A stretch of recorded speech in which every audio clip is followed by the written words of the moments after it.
semuanya, selamat datang di Lacita, Lapang Kumpul dan Cerita.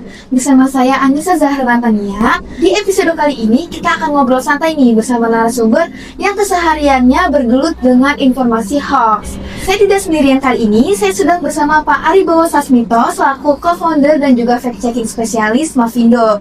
Selamat sore Pak Ari. Selamat sore. Kabar baik, alhamdulillah. Senang bisa diajakin podcast kali ini. Terima kasih ya Pak sudah meluangkan waktunya untuk ngobrol-ngobrol tipis-tipis nih. Terima kasih. Pak Ari ini kan sebagai co-founder dari Mavindo nih Pak. Nah dari pengalaman Bapak, sebenarnya seberapa serius sih masalah hoax di media digital sekarang nih Pak? Ada yang bilang sekarang kondisinya itu sudah sampai krisis ya. Tapi kalaupun betul ada krisis, tentu saja semangat optimismenya adalah sebetulnya yang seusia kalian ini, yang anak-anak muda ini sebagai digital native yang memang istilahnya dari kecil banget udah tahu cara menggunakan gawe gadget, media sosial dan lain-lain tuh kedepannya istilahnya tongkat estafet literasi digital dan anti hoax itu di kalian gitu. Jadi kalaupun memang betul ada krisis ya tapi saya optimis bahwa kedepannya akan ada yang lebih baik. Tapi tantangannya memang dari dulu itu kan soal literasi digital itu jadi hal yang mendasar lah ya. Sebelum zaman media sosial pun orang udah malas baca gitu. Jadi ada media sosial semakin malas baca. Istilahnya media sosial itu kan jadi sesuatu yang bikin dia jadi lebih teramplifikasi dan global dan skalanya cepat gitu ya. Nah itu belum selesai dan nongol tantangan terbaru adalah literasi berkaitan dengan AI ya, artificial intelligence, di mana semakin kesini semakin bagus, semakin susah dibedakan dengan mana yang AI, mana yang itu asli gitu. Nanti kalau ditanya seberapa serius ini belum serius banget ya Pak, tapi juga nggak digampangin gitu untuk hoax ini sendiri. Tergantung dilihat dari sisi mana sebetulnya sesuatu yang sifatnya serius gitu ya.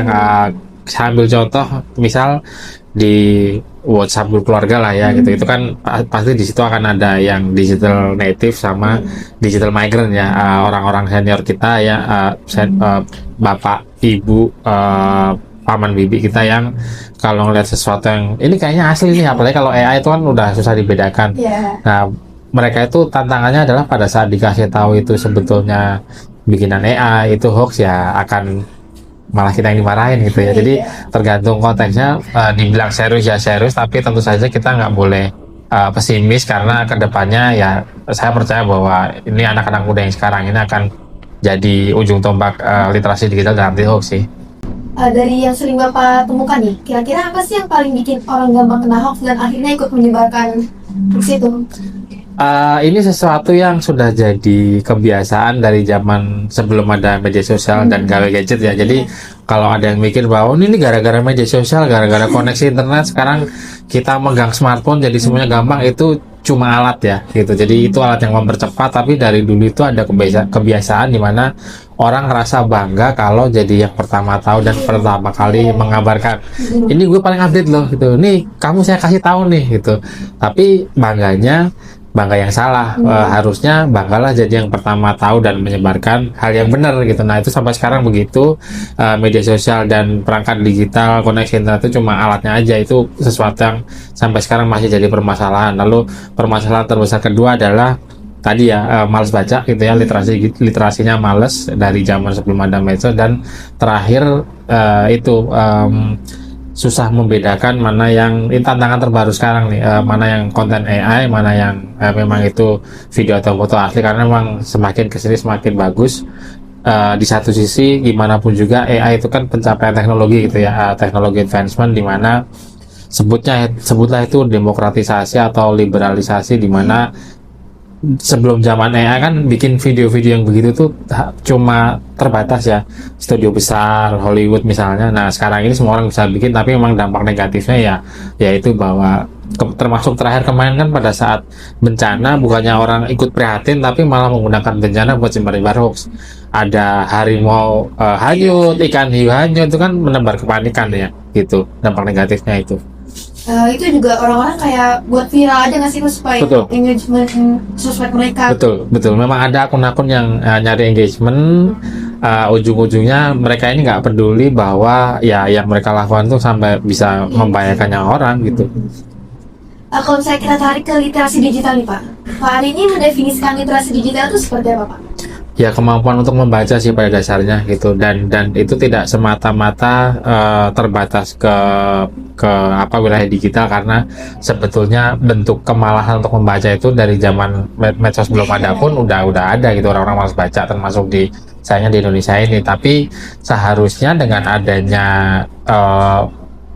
digital ini, ada medsos, terus handphone, koneksi internet dimanapun, sampai zaman dulu itu orang kalau mau nyari informasi itu kan repot ya, harus ke perpustakaan, naik bis, terus bawa motor sendiri. Tapi sekarang alasanmu untuk malas baca itu apa gitu, semuanya udah dimudahkan di ujung jempol. Jadi berkali-kali saya bilang di banyak kesempatan bahwa kita ini nggak ada alasan buat malas loh. Menurut Bapak nih, literasi digital itu efektif nggak Pak untuk menangkal hoax? Ya efektif banget, tapi itu bukan satu-satunya, karena kalau balik ke teknik tadi ya, selain masalah terbesarnya itu malas baca, jadi keganggu literasi digital, tapi ada satu aspek lagi nih yang paling gampang dipakai buat mancing orang, yaitu emosinya. Jadi sengaja hoax yang disebarkan itu menggunakan memancing emosi, jadi ujung-ujungnya orang mau sepintar apapun, karena dia dikuasai emosinya, jari jempolnya diambil alih dan emosinya yang sedang ikutan nyebarin hoax gitu. Jadi kalau kita sering mikir bahwa ini orangnya pinter loh, gelarnya nyambung-nyambung kayak kereta gerbong sama keretanya gitu ya, dan S1, S2, S3, S10, Galaxy Note dan seterusnya gitu ya. Itu dia kok tetap nyebarin hoax, bahkan bukan hal yang aneh kalau orangnya itu jabatannya tinggi. Itu aspek lain gitu. Jadi memang itu aspek akal sehatnya, kemampuan dia untuk berpikir kritisnya, tapi itu diambil alih oleh emosinya. Makanya jangan kaget banyak hoax yang tekniknya itu memancing emosi, karena bisa digunakan untuk pada saat kita emosi langsung nyebarin begitu aja gitu. Dan pas udah nyesel terlanjur diambil screenshot tangkapan layar, akhirnya jejak digitalnya yang jelek. Jadi tetap harus hati-hati dengan emosi. Jadi kalau ada namanya literasi digital ya, emosinya juga perlu dipelajari, literasi emosinya sih. Berarti lebih ke literasi digital ini sebagai pembantunya ya Pak? Emosi. Itu kalau diambil prosentasenya, kadang di jenis hoax tertentu itu justru harus lebih dikuatkan emosinya daripada literasi digitalnya gitu. Dan jangan lupa juga ada yang namanya teknik social engineering ya, rekayasa sosial, di mana sekarang ini kan cukup banyak penipuan digital ya, lowongan kerja atau investasi. Misal yang terakhir hoax menggunakan AI itu, dia tekniknya cukup susah ya. Dia ngambil tokoh yang memang relevan, jadi itu menggunakan deepfake-nya Pak Purbaya. Lalu di situ diperlihatkan Pak Purbaya sedang ngomongin tentang investasi, tapi di dalamnya itu ada teknik rekayasa sosial juga, di mana di situ si deepfake-nya Pak Purbaya ini menyebutkan bahwa ini 50 pendaftar pertama yang akan bisa. Nah itu kan memotivasi orang untuk, wah saya nggak punya banyak waktu nih, saya harus segera, kalau nggak saya nggak termasuk yang 50. Jadi itu ya, bahwa selain aspek emosi, hati-hati juga dengan rekayasa sosial, bahwa orang itu sering diburu-buru. Jadi kalau misalnya masyarakat udah aware nih dan ingin cek fakta sendiri, kira-kira kebiasaan dasar apa yang paling penting untuk dibangun Pak? Yang paling penting itu harus jangan malas untuk memulai, karena orang sering mikirnya, saya orang biasa kok, saya bukan fact checker buat memeriksa fakta, fact check itu susah, padahal sudah cukup banyak pilihan untuk mempermudah kita. Ada perkakas atau tools AI misalnya, ada bisa menggunakan fitur pencarian, tapi orang sering ngerasa bahwa malas memulai karena susah. Itu jauh lebih mudah untuk ikut. Ini juga aspek lainnya nih, orang lebih suka ikut hype atau heboh-hebohnya pada saat ngobrolin atau berinteraksi tentang hoaxnya. Jadi ribut-ribut, ngobrolin tentang hoaxnya, ikutan nyebarin rame-rame, tapi pada saat klarifikasinya muncul dia nggak ikutan nyebarin. Karena memang balik ke aspek dasar manusia, bahwa manusia itu akan lebih tertarik ke hal yang sifatnya negatif gitu ya. zaman belum ada medsos pun kan ada istilah bad news is good news ya. Berita buruk itu justru jadi berita yang bagus. Nah, itu diamplifikasi berlipat-lipat kali di media sosial, dan pada dasarnya bukan salah medianya, bukan salah alatnya, tapi bukan menyalahkan kita juga, tapi balik ke aspek natural kita bahwa kita ini lebih tertarik ke hal yang sifatnya negatif. Makanya pada saat ada klarifikasi, selain malas nyari ya malas juga membagikan. Jadi dimulai dari itu dulu bahwa yuk jangan malas untuk berusaha nyari, karena sebetulnya nyari pun nggak terlalu susah ya sekarang. Kalau dulu ada istilah seeing is believing ya, melihat itu percaya. Sekarang semakin susah untuk percaya dengan yang kita lihat karena jangan-jangan AI ini gitu. Jadi mau untuk berusaha memahami, mulai mencari klarifikasi secara mandiri gitu ya, jangan selalu mengandalkan artikel pemeriksa fakta dan pemeriksa fakta fact checker, lalu berusaha memahami AI. Perkakasnya pun udah banyak ya, ada buat mendeteksi itu sebetulnya kita bisa deteksi sendiri, dan ikut juga untuk menyebarkan klarifikasinya. Jadi jangan cuma hoaxnya yang viral nih, tapi klarifikasinya juga harusnya ikut diviralkan juga, karena sering ya saya nemu hoaxnya itu saya biasanya nyebut angka sih, hoaxnya 10.000 share nih, klarifikasinya mau nyampe 1.000 aja setengah mati banget gitu, karena ya tadi bahwa aspek dimana orang akan tertarik ke negatif. Hoax itu kan negatif ya, itu orang akan banyak berdiskusi di situ. Ini hoax nih, ini bikinan AI nih, lalu ada yang menyangkal enggak. Tadi pada saat diklarifikasi ya klarifikasinya sepi. Iya.